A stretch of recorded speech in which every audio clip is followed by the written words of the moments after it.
Dear students and learners, welcome to Anjuman's English Grammar. Previous video आपने देखा होगा introduction of tense. उसमें पूरा इंट्रोडक्शन है, subject, singular, plural, helping verb, किस तरीके से उसका यूज होगा. Today's video is very important because complete tense in 10 minutes. पूरा टेंस जो 48 मैंने आपको टाइप्स बताए थे सेंटेंस के रहेंगे, वो पूरा कंप्लीट टेंस जो है वो 10 मिनट्स में हम करने वाले हैं और विथ फॉर्मूला. ये कंप्लीट फॉर्मूला बेस्ड रहेगा. आपके सामने एक टेबल बना है, टेबल देख लीजिए. ये रहेगा formation of sentence, assertive, negative, interrogative, interrogative cum negative, present tense, past tense, future tense. कैसे होने वाला है, लेट्स बिगिन. सिंपल या इंडेफिनेट प्रेजेंट, ठीक है. इसका एक फॉर्मूला है, subject plus V1 slash V5 plus object. ना आपको एक बात ध्यान रखना है बिफोर बिगनिंग कि जब कभी टेंस के अंदर if you get more than one helping verb और वर्ब, इट मींस कि इसके यूज जो है वो अलग अलग सब्जेक्ट के साथ में आने वाले हैं. और V5 जो वर्ब होते हैं वो कंसिस्ट ऑफ S होते हैं. S का लॉजिक प्रीवियस वीडियो में बताया हमने, सिंगुलर सब्जेक्ट के साथ में, ठीक है. So I write a sentence. He plays cricket. See, S. Singular subject के साथ S. If you take plural subject, we play cricket. इस तरीके से ये सेंटेंस हमारा फॉर्म होगा.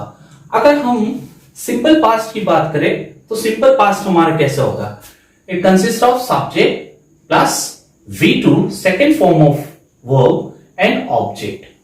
Now you get there is a single verb. It means that ये एक ही वर्ब दोनों सब्जेक्ट के साथ में यूज होने वाला है. यानी कभी दो वर्ब आए तो वो अलग अलग सब्जेक्ट के साथ में, एक वर्ब आए तो वो दोनों सब्जेक्ट के साथ में. इसी सेंटेंस को लेते हैं he played. Now see the difference. ये प्लेज है, ये played. This is the second form of verb. Played cricket. Again if you use with plural subject, same verb. We played cricket. Same verb is used. दोनों sentence के अंदर, दोनों block में आप देखें कि सेम वर्ब का यूज हुआ है. अगर हम फ्यूचर की बात करें, सिंपल फ्यूचर या फ्यूचर इंडेफिनिट, उसका फॉर्मूला क्या होगा? उसका फॉर्मूला होगा सब्जेक्ट प्लस हेल्पिंग वर्ब. कौन सा हेल्पिंग वर्ब यूज होगा? शैल या will plus V1 plus object. First form of verb का यूज होने वाला है यहां पर विथ हेल्पिंग वर्ब. दोनों सेंटेंस में देखिए आप, हेल्पिंग वर्ब नहीं है, ना फॉर्मूले में है ना सेंटेंस में. लेकिन यह फॉर्मूले में आया, ये बाय रूल है, इसलिए हमको वैसे लिखना है. इसी सेंटेंस को हम लोग कन्वर्ट करेंगे. ही will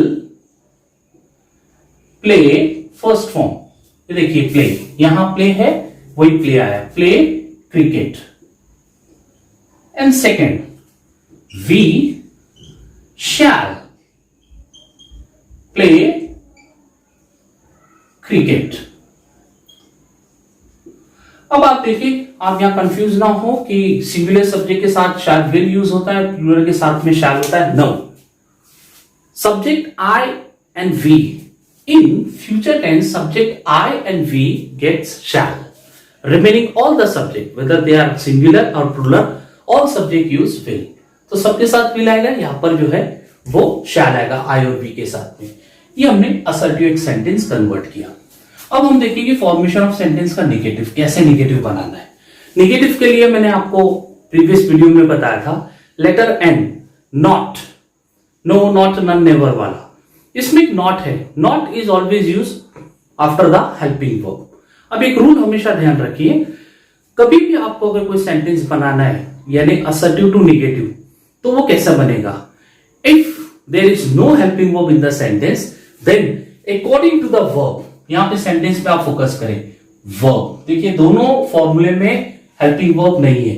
according to verb, do, does and did is used. मैं फॉर्मूला लिख देता हूं आपको, सेम फॉर्मूला ध्यान दीजिएगा. सब्जेक्ट प्लस हेल्पिंग वर्ब कौन सा आएगा?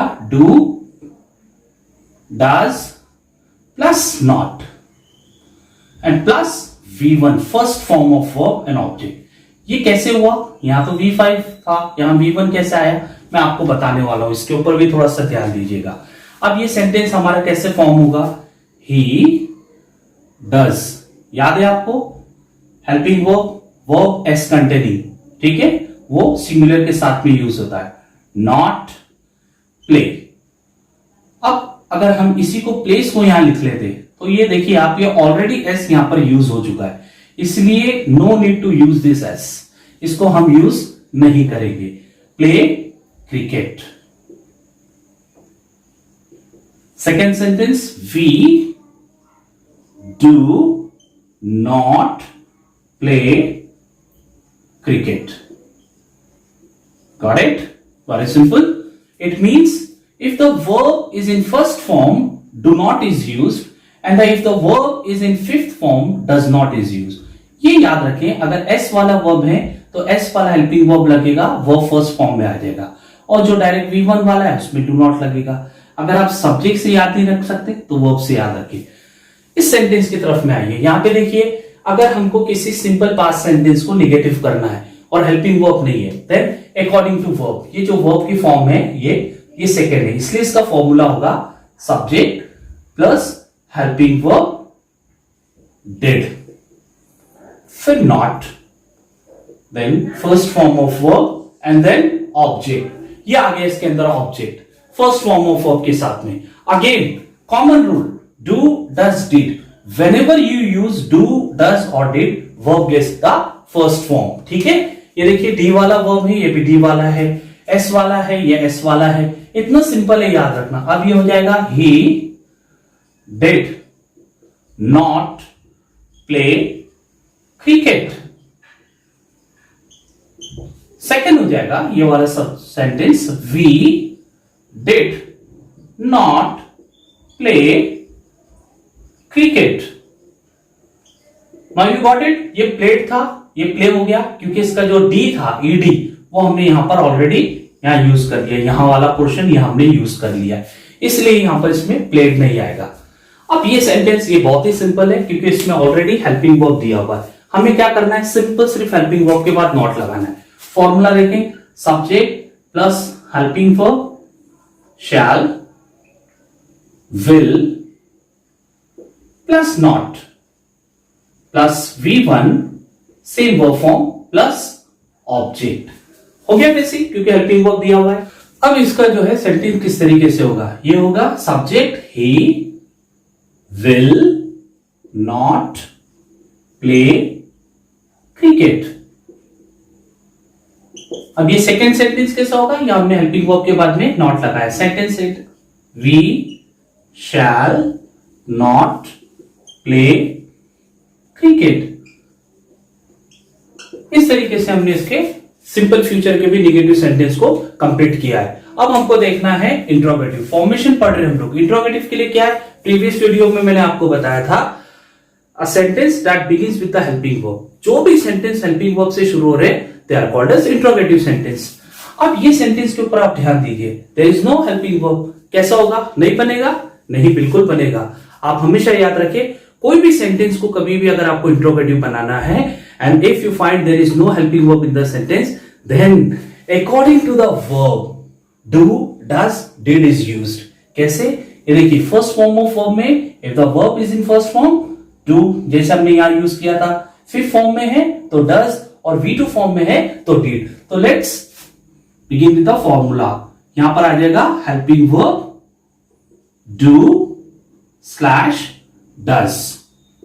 सेम है, देखिए आप, सेम प्लस सब्जेक्ट प्लस यहां V5 था, मैंने अभी बताया आपको, डू डज के बाद फर्स्ट फॉर्म आ जाता है first object and because the sentence begins with the helping verb it takes question mark. हो गया हमारा इंट्रोगेटिव सेंटेंस। कितना सिंपल है। ऊपर से आप अगर उसको टैली करेंगे तो आपको समझ में आ जाएगा कि हमने सिर्फ इसके बिगनिंग के अंदर हेल्पिंग वर्ब को लिखा है। अब ये हमारा सेंटेंस कैसे कन्वर्ट होने वाला है? ये देखिए, डज ही प्ले क्रिकेट।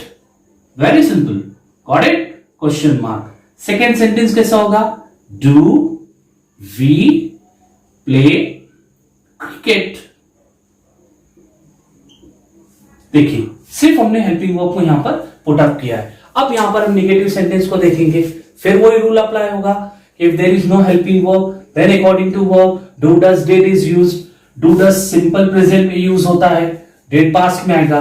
ये फॉर्मूले को देखिए, जैसे सब्जेक्ट प्लस V2 और ऑब्जेक्ट सेम मैंने लिखा है। अब क्या करना है आपको, हेल्पिंग वर्ब लगा देना है। कौन सा हेल्पिंग वर्ब? डिड। ये डिड आ जाएगा प्लस सब्जेक्ट। अब डिड आ गया तो ये जो वर्ब है ये फर्स्ट फॉर्म में आ जाएगा और लास्ट में आ जाएगा क्वेश्चन मार्क। देखिए कितना सिंपल है। इस तरीके से हम इस सेंटेंस को भी बना सकते हैं। अब ये सेंटेंस अगर देखें, ये हो जाएगा did he play.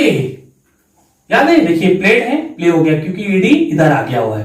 Play cricket and question mark. Second sentence कैसा होगा? Did we play cricket question mark. हो गया हमारा ये भी सेंटेंस। किस तरीके से हमने डू डज डिड का यूज किया ये आपको समझ में आ जाएगा। अब सिंपल फ्यूचर की तरफ देखिए, यहां कोई प्रॉब्लम नहीं, फोकस करिए। ये जो हेल्पिंग वर्ब है इसको हम बिगनिंग में कर देंगे। जब बिगनिंग में कर देंगे automatic it will become interrogative sentence. देखिए कैसा, हेल्पिंग वर्ब शैल, विल, ये मैंने बिगनिंग में कर दिया, plus subject plus V1 plus object plus question mark. समझा आपको कितना सिंपल है? हेल्पिंग वर्ब को सिर्फ सामने कर देना। अब ये सेंटेंस देखिए, ये हेल्पिंग वर्ब सामने आ जाएगा। Will he play cricket question mark. Second sentence हो जाएगा शैल वी प्ले क्रिकेट। यानी हमने असर्टिव सेंटेंस के, ये असर्टिव सेंटेंस के बिगनिंग में हेल्पिंग वर्ब लगा दिया, वो इंट्रोगेटिव हो गया। कितना सिंपल, इसको याद रखना आपके लिए बहुत सिंपल है। अब इंट्रोगेटिव कम निगेटिव, ये इंट्रोगेटिव भी है और निगेटिव भी है। आप इस फॉर्मूले की तरफ में ध्यान दीजिए, आप इधर भी ध्यान दे सकते हैं। यहां देखिए क्या होने वाला है, ये हेल्पिंग वर्ब सब्जेक्ट के पहले आ जाएगा, नॉट एज इट इज रहेगा, तभी तो वो इंट्रोगेटिव कम निगेटिव बनेगा। देखिए कैसे होने वाला है, मैं नीचे लिख भी रहा हूं, आप ऊपर भी देखते रहे। Helping verb do slash does plus subject plus not plus V1 plus object plus question mark. Compare कर लिया आपने, क्या किया हमने, हेल्पिंग वर्ब को बिगिनिंग में कर दिया, क्या बन गया, इंट्रोगेटिव कम निगेटिव सेंटेंस। अब देखिए ये सेंटेंस कैसा होने वाला है, does he not play cricket. This is called interrogative cum negative, combination of helping verb plus not. दूसरा sentence, do we not play cricket and question mark. ठीक है, वैसे अब यहां पर भी करने वाले हम लोग, क्या करने वाले, गेस करिए।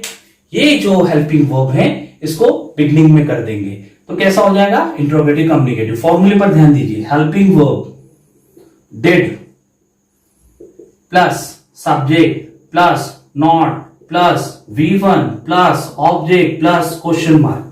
क्या किया हमने, हेल्पिंग वर्ब इधर कर दिया, हो गया same formula interrogative cum negative के लिए। अब देखिए सेंटेंस कैसे करने वाले हम लोग, did he not play cricket question mark. Second sentence कैसे करने वाले, did we not play cricket.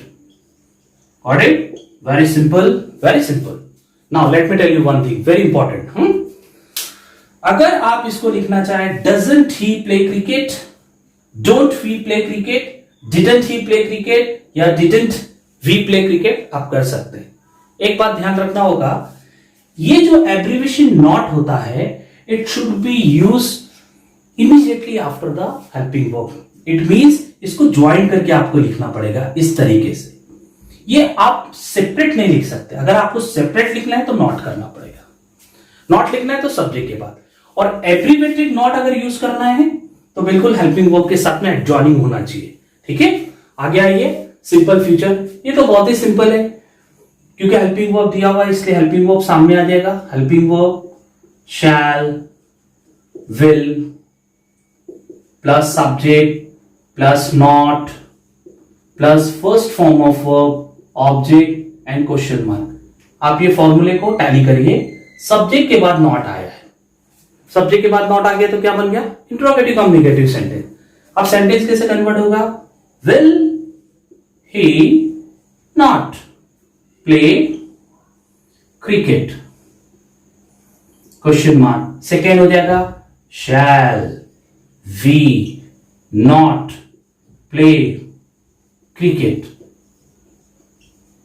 Question mark. Simple है। आप अगर पूरे टेबल पर आप फोकस करें तो आपको पता चलेगा। मैं आपको डिफरेंस बताते हुए चल रहा हूं। ये प्लेज है, ये प्ले है।